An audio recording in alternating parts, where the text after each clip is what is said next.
Quizzy Part 2, yay! This one features film synopses, like plot summaries, and we've got to guess what the film is based on those. So first of all, a troubled teen is shunned by her peers and tormented by her religious zealot mother. Everything seems to be going well until a cruel plank, just a plank of wood, comes out of nowhere and picks on her. Until a cruel prank and some violent kinetic powers make for an unforgettable prom night. That is Carrie. What was her name? Was it Sissy Spacek? I don't think it was. Was it Sissy Spacek who played Carrie? I believe it was. It was based on the novel anyway by Stephen King. A masked killer is picking off teens one by one, but these teens grew up watching horror movies, so they know all the tropes and cliches and use them to predict the killer's next move. Not that it helps them much.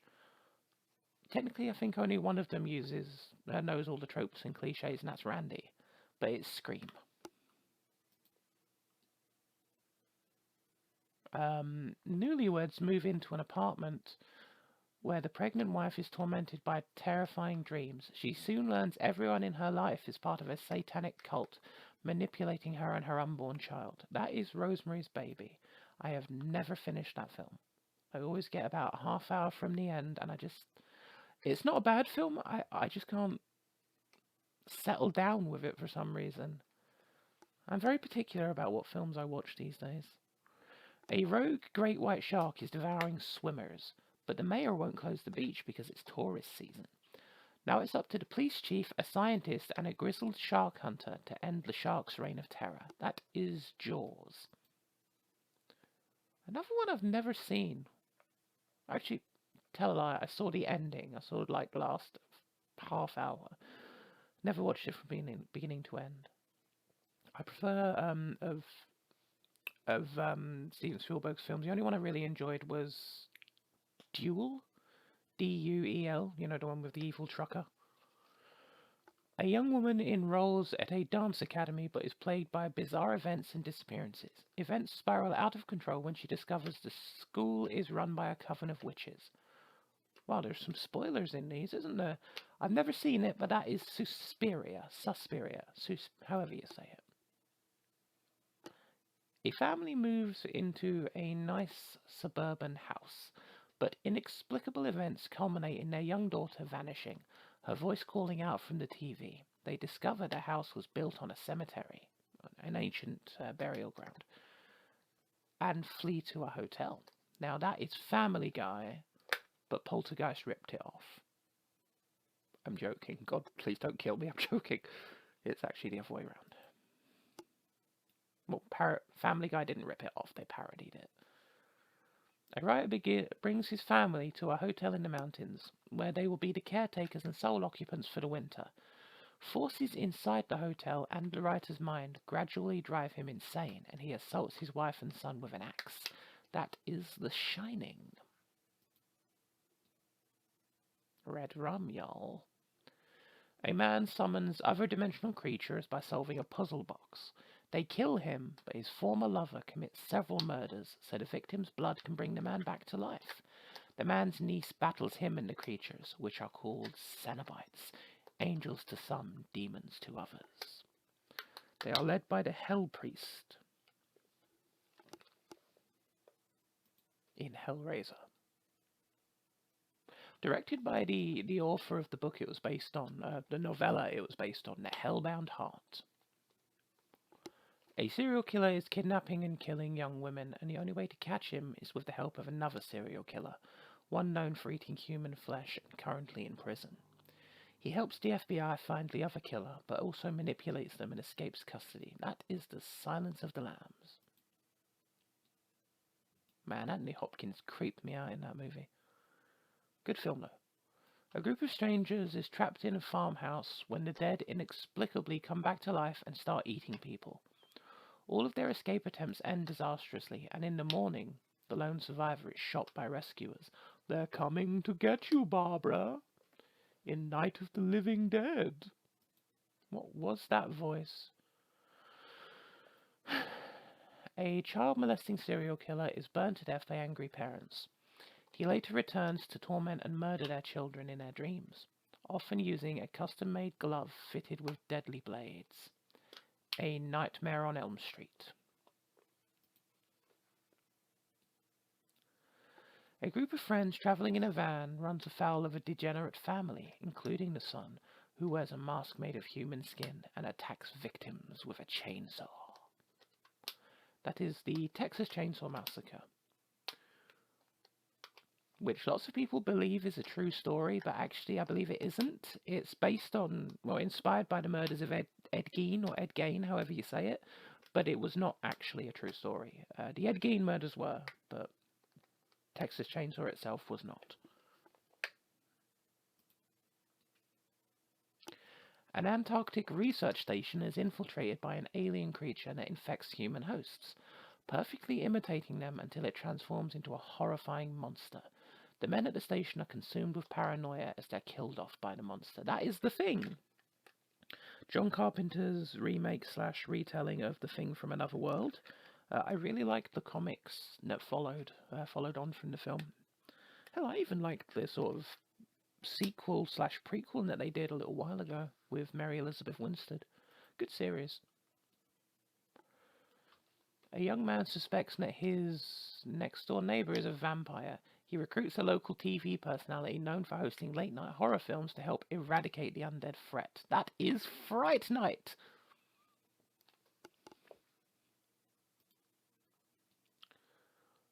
Was that directed by... is it Tom Hollander? It's either Tom Hollander or Tom Holland, and whichever one it isn't is the one that plays Spider-Man. I always confuse the two of them. A child murders his sister and is placed in a mental hospital.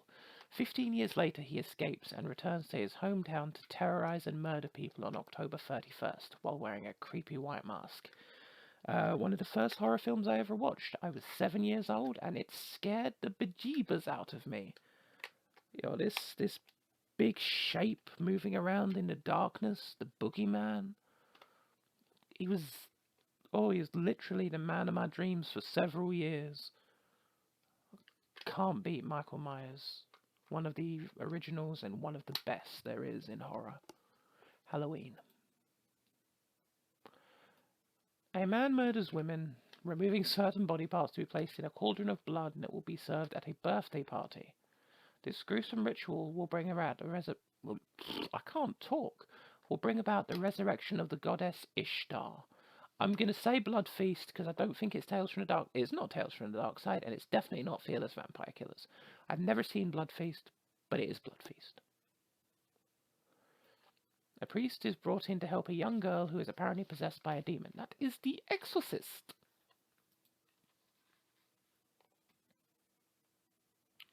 A group of figurines, including Blade, Jester, Puppet Master, I know this one, Puppet Master.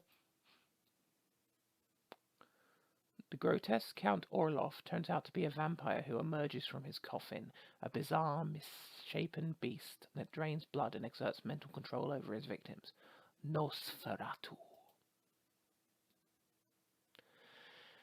An investigator visits an island in the Hebrides, or Hebrides as I used to call it, where a girl has gone missing. The islanders claim she never existed and shock the man with their libertine ways. He finds the girl is still alive and to be sacrificed, but the islanders sacrifice the man instead, burning him alive in an effigy made of reeds and grass. The Wicker Man.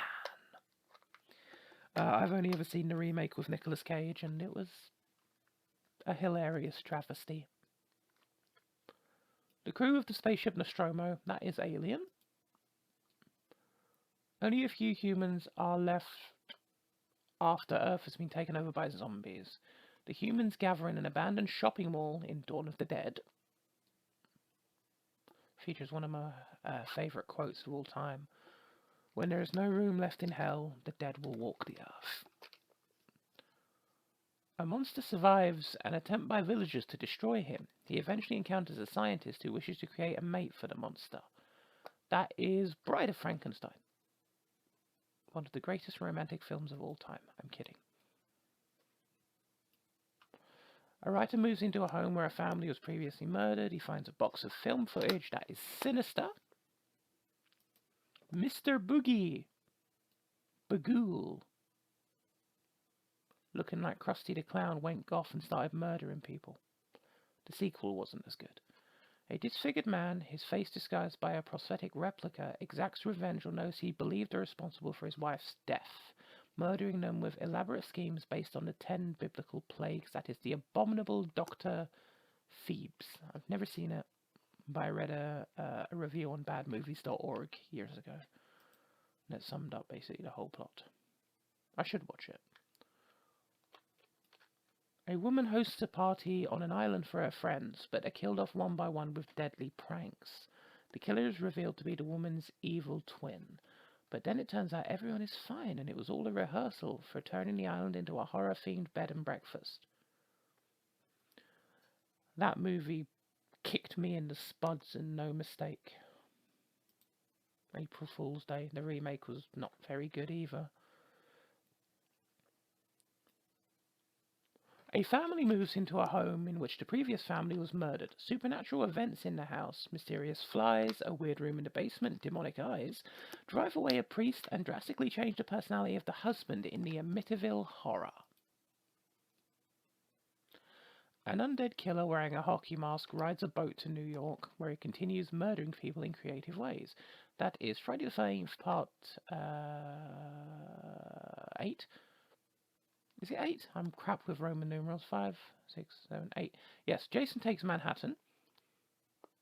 Or was it 9? I am so bad with Roman numerals. You're all going to think I'm a fool now. It is 8, because 9 was Jason Goes to Hell, followed by Jason X. A film in which Jason it does indeed take Manhattan, but spends most of the film on the boat heading over there. It's a bit like Godzilla vs. Kong being a disagreement in a pub car park. A slight letdown.